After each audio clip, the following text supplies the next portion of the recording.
రామగుండం నియోజకవర్గంలో ఉన్నటువంటి రామగుండం కార్పొరేషన్ జరిగినటువంటి ఎన్నికలలో ఈ యొక్క కాంగ్రెస్ పార్టీ అధికార దుర్వినియోగానికి పాల్పడ్డది.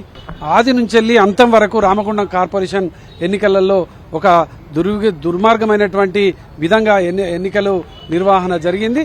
మొట్టమొదలుగా 1వ డివిజన్లో ఎన్నికలు నామినేషన్ వేసినటువంటి బీఆర్ఎస్ పార్టీ అభ్యర్థిని అక్కడ ఉన్నటువంటి కాంగ్రెస్ నాయకులు, అక్కడ ఉన్నటువంటి పోలీసు యంత్రాంగం ప్రత్యేకంగా ఆ యొక్క నాయకుల దగ్గరకు వెళ్లి బెదిరించడం, వాళ్ళ భార్యను బెదిరించి, అదేవిధంగా అక్కడ ఉన్నటువంటి పోలీస్ స్టేషన్లోకి తీసుకుపోయి మీ ఇంట్లో గంజాయి దొరికింది అని కేసు పెడతామని బెదిరించి విత్డ్రా చేయించినటువంటి పరిస్థితి.